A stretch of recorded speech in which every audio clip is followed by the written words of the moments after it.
Hello दोस्तों, मैं हूं सुधांशु कुमार। आप देख रहे हैं एसपी हब ऑनलाइन क्लासेस। आज का टॉपिक रहेगा तुलसीदास के जीवन परिचय के बारे में देखेंगे। तो चलिए शुरुआत करते हैं तुलसीदास के जीवन के बारे में। तुलसीदास का जन्म उत्तर प्रदेश के बांदा जिला में हुआ था। इनके काल थे 1532 से लेकर 1623 ईस्वी। तुलसीदास का पूरा नाम गोस्वामी तुलसीदास था। इनका उपनाम मानस का हंस कहा जाता है। पिता का नाम था आत्माराम दुबे, माता का नाम हुलसी और पत्नी थी रत्नावली। जन्म स्थान था उत्तर प्रदेश के बांदा जिला के राजापुर नामक स्थान पे। जन्म हुआ था 1532 ईस्वी में। इनकी मृत्यु हो गई थी 1623 ईस्वी में।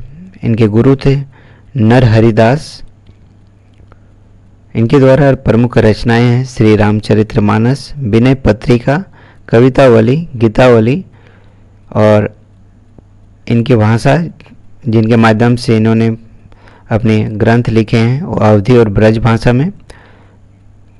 इनका जन्मकाल हुआ था भक्ति काल के कवि हैं। तो चलिए इनके जीवन परिचय की कहानी के माध्यम से जानते हैं। तुलसीदास का जन्म 1532 ईस्वी में राजापुर ग्राम में हुआ था, जो उत्तर प्रदेश के बांदा यानी वर्तमान चित्रकूट में स्थित है। कुछ विद्वानों का मानना है कि तुलसीदास जी का जन्म एटा जिले के सेरे नामक ग्राम से हुआ था। तुलसीदास के पिता का नाम आत्माराम दुबे तथा माता का नाम हुलसी था। तुलसीदास के जन्म को लेकर एक दोहा प्रचलित है। 15 से 54 विषय कालिंदी के तीर, सावन शुक्ला सप्तमी तुलसी धरेव शरीर। इनके बाल्यकाल के बारे में कहानी जान लेते हैं। तुलसीदास का बाल्यकाल अनेक आपदाओं में बीता। उनके पिता भिक्षा के माध्यम से अपना परिवार का पालन पोषण करता था। तुलसीदास को वही साधन अपनाना पड़ा।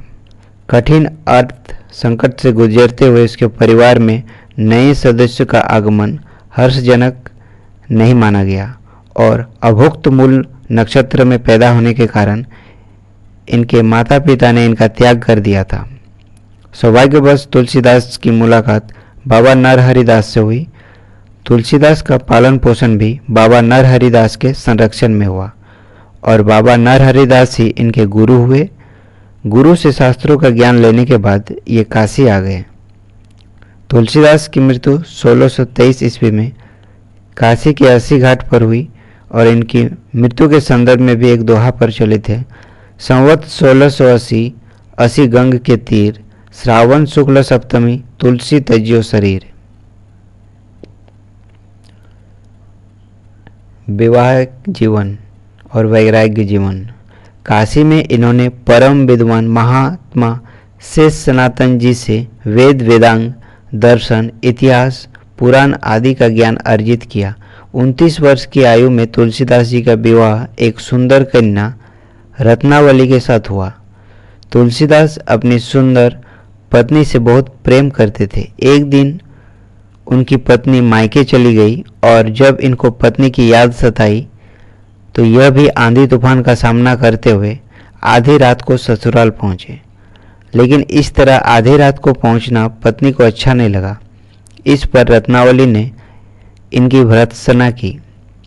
अस्थि चर्म मय देत मम, तामे ऐसी प्रीति, तैसी जो श्री राम मह होती न तो भवभीति। तुलसीदास का साहित्य में क्या स्थान है उनके बारे में जानते हैं। इसी तरह पत्नी से डांट सुनना उनको अच्छा नहीं लगा और वे घर संसार छोड़ वैराग्य हो गए और श्री राम के पवित्र चरित्र का गायन करने लगे। तुलसीदास ने अपनी सबसे प्रचलित ग्रंथ श्री रामचरितमानस को काशी में ही लिखा। इन्होंने अपने अधिकांश रचनाएं काशी, चित्रकूट और अयोध्या में ही लिखे हैं।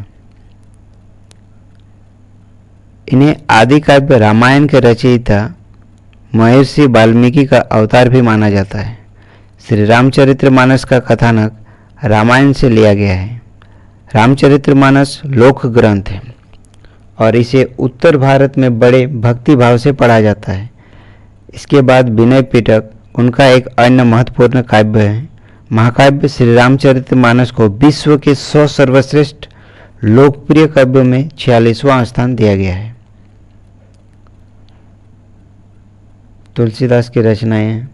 तुलसीदास ने बहुत सी रचनाएं की थी, लेकिन प्रमाणिक तौर पर सिर्फ 12 ग्रंथ ही माने जाते हैं, जिनमें रामचरितमानस प्रमुख है। तुलसीदास के 12 ग्रंथ रामचरितमानस, रामलला नहछु, बरवाई रामायण, पार्वती मंगल, जानकी मंगल, रामाज्ञा प्रश्न, कृष्णा गीतावली, गीतावली, साहित्य रत्न, दोहावली, वैराग्य संदीपनी और विनय पत्रिका। यहीं पर वीडियो समाप्त होता है। अगर आपने लाइक नहीं किया तो लाइक करें, ज़्यादा से ज़्यादा शेयर करें और साथ ही सब्सक्राइब कर दें। मिलते हैं अगले वीडियो में, तब तक के लिए धन्यवाद।